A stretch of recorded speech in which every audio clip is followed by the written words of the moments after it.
O ito, update po tayo sa inilabas ng Russia na warrant laban sa ICC officials. Big karma. Ako, President Putin ba naman yung sinusubukan nyo? O ito, panoorin po natin ang paliwanag tungkol dyan at kung ano po yung update sa nangyaring warrant daw. Ako, ICC, mapapakulong? Haba, lagot sila. Ito yung video. Russia, totoo po ito ha, baka akala nyo biro lang, na ang Russia po, meron isang korte doon sa Moscow, yung chief prosecutor ng ICC, si Karim Khan at 8 iba pang ICC official, ay ipinapa-aresto po, ipinapakulong ng Russian court. Agam. Ito po ay bilang tugon sa arrest warrant na inilabas nila laban kay Russian President Vladimir Putin tungkol sa digmaan sa Ukraine. Sabi nga nila, ICC, ano kapangyarihan yun sa Russia, di ba? Yan, oh. Bakit ipaparas yung presidente namin? Correct. Kayo naman ang arestuhin namin. Ayan, no? Nagkaroon ng counter na warrant of arrest. Nailabas na ng bukod na warrant of arrest labas sa mga hukom ng ICC. Ayon sa Moscow City Court, unlawfully prosecuted umano ni Khan ang mga Russian citizen at patently unlawful arrest warrant ang ipinag-uutos na ito ng ICC dahil hindi naman miyembro ng ICC ang Russia at wala ni isa man sa mga akusado ang humarap sa korte. Bakit may arrest warrant? Ayun. Ayun. Dapat ganun din ang Pilipinas, no? Ano kaya epekto doon, no?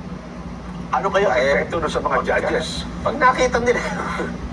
Sabi na, wala pa kayong plano pumunta ng Russia.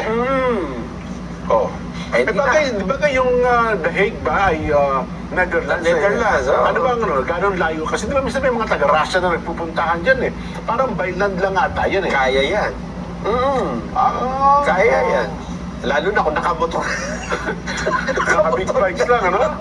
Pwede. Di ba? Siguro ano lang nila din yan. Kung kaya nyo maglabas ng warrant, kaya din namin. Di ba? Sino ba mas makapangyarihan pa ba kayo sa amin? Kayo ba ang sumasakop sa aming bansa? Hindi naman eh. Hindi naman namin kayo kinikilala eh. Yan ang gustong sabihin dito ng Russia, Jen. Ayun. Mukhang nagre-retaliate nga ngayon, Nelson, no? Oo. Kasi meron din silang warrant of arrest kay Benjamin Netanyahu. Oo. Kay Trump ba? Meron na natin. Wala naman. Kapag may pinapalabas na nila ng warrant of arrest, baka hindi naman nila kasapi. Yes. Di ba? At hindi lang yun, Jen. Yung mismo si Trump, may babala na rin sa ICC. Oo, tama. May babala na rin sa ICC. Dami nilang kalaban. Ang nung nakaraan, ang ginawa niya, pinatigil niya ata yung mga aid. Kung meron mga foreign aid galing sa Amerika na pinapadala dyan sa ICC na yan. Halimbawa, may isang negosyo na nakita niyang nagpapadala ng tulong sa ICC. Yung negosyo na yun, ang winawarningan niya. warningan niya. Ibig sabihin lang yan, karma na yan. Hanggang ngayon, nandyan pa rin si dating Pangulong Duterte. Habang nandyan yan, hindi nyo pinalabas dyan, tuloy-tuloy yung big karma na mangyayari sa inyo dyan sa ICC. Lalo na yung mga nakipagtulungan sa ICC. Sa mga susunod na araw, malay nyo, may magandang balita, di ba? Tungkol sa mga nakikipagtulungan dyan sa ICC. Kasi nung una, kay President Trump, yun nga, may babala na po siya dito sa ICC. Pero ito ang matindi ngayon. May warrant itong mga official ng ICC na inilabas ng Russia. Kung si President Putin ba naman yung susubukin nyo, hindi naman membro yung Russia dyan. Dapat ganito din ng Pilipinas, di ba? Yung may paninindigan, hindi naman din membro dito ang Pilipinas. Ang nangyari sa Pilipinas, sinuko pa talaga, idinala pa talaga.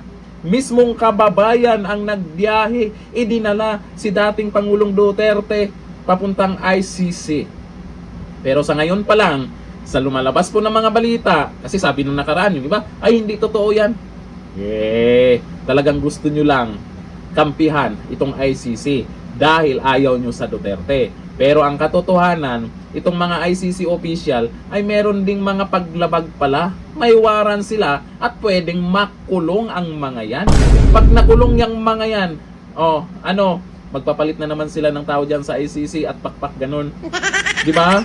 Kasi syempre, itong ginawa nila kay dating Pangulong Duterte, maraming mga nagko-question naman dito ng mga magagaling na abogado at di lang natin alam bakit pumayag ang Pilipinas na basta na lang gawin kay Tatay Digong. Alam po natin na alam ng mga leader dyan sa mga mayayamang bansa na yan, lalo ang Russia, lalo si President Trump, alam nila kung anong ginawa ng ICC o ng Pilipinas, kung sino mang nag-utos niyan dito kay dating Pangulong Duterte.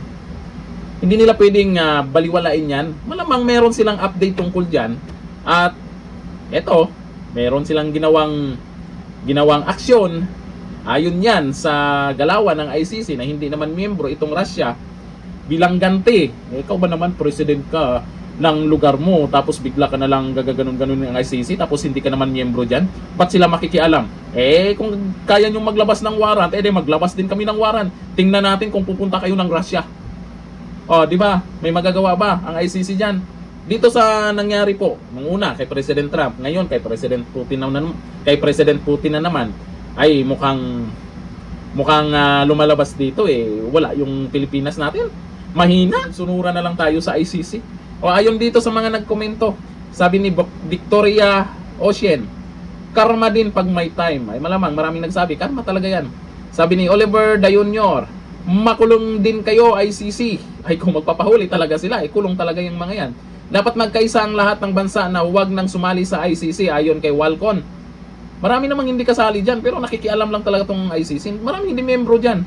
Sabi ni Evrem Fortrich, ayan dapat sa Pilipinas, salatang pinagplanuhan Presidente Duterte natin. Planado yon, malamang. Sabi ni Son Nofarte, ganyan dapat ang Pilipinas. Nakakalungkot no? Yung mga Pinoy matatapang naman yan, pero bakit ganito yung nangyari sa atin? Dapat ganun din yung ginawa sa kagaya niyan. Sa bagay, iba-iba po ng leader. Depende po yan sa leader naman. Kung hindi weak leader. Talaga naman. Hanggang dito na lang. Thank you. Bye-bye.